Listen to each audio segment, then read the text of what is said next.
babalik na to sa Sandra. Nagkumpidensya na naman tayo sa mga racket. Sus?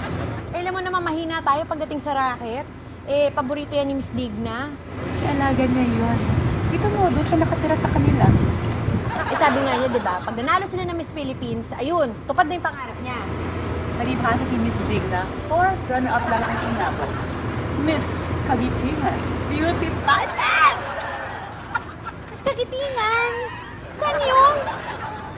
Grabe ko! Basta huwag mong itatanong sa kanya. Insultoy ko talaga, alam mo yung boobs mo. Maapaw na naman. Kunting hinay-hinay. Perfect arm! Manyakis ka na photographer. Ay nako, tanggalin mo na yung parang. Itignan mo, haba na lente. Diba syempre, para mahaba yung nakukunan. Baka yun lang atay mahaba sa'yo. Huwag mo ko hamunin, baka magkalabasan tayo. Nang ano? Ng lente. Tandaan. Mas mahabang lente. Mas mahal. Hindi talaga to, no? Kita dito naman yung mga pictures. Wala naman ako nakunan eh. Huwag mo hilain. Oo. Sige, tignan mo. Oo. May nakuha ba? Lapit pa kayo. Buti na yung sigura. Kayo naman kasi. Ito na nga, may camera na ako. Pwede naman kayo magpa-pictorial. Libre lang naman ah. Libre sa'yo. Eh ako, tinanong mo ba sa akin kung papayag ko libre? Ha? Babayaran mo ba ako? Hindi! Ako ang babayaran mo. Ito naman. Pati ba naman ako, rarakitin mo pa? Hi, girls. Ginagawa mo. Flyers. Pare. Ay, tol. Hi. Ito. Flyers para doon sa 7th floor, yung bagong bukas na gym doon. Ha? Yung katabi ng A1, bukas na pala yun? Magso-soft opening pa lang kami.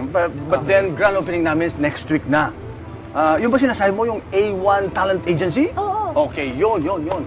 Pare, Enzo. Oh, yeah. Sige. Gaga. Tintin. Hello. Ay, tara. Uy, Yan ang katawan Baka mo. may kailangan nyo sa gym. Ah. Nagbigay ako ng Oo. diet pills, Okay. vitamins, Aha. pagbababa ng cholesterol, Mhm. pampatigas Pampatigas ng ano? ng muscles. Oo. Akala ko, ano na. Sige, pupunta ako doon. Magbibigay nila akong flyers doon. Oo. Ako din. Expect kita doon, ha? expect mo ako?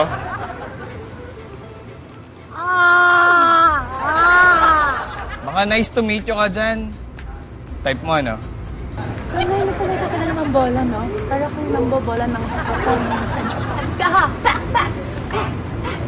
Alam mo, in fairness sa kanya, kasi nalakas ng dating. Ang tigas ng kamay. Ganun. Alam mo, para mas mapansin ka niyan, pag nakita niya picture mo, pipicture na nakita. Halika na. Huwag ka na mahiya. Ito naman, pipicture na lang naman eh. Portrait lang naman to, pero yan, sige, dahil sa ginagawa mo,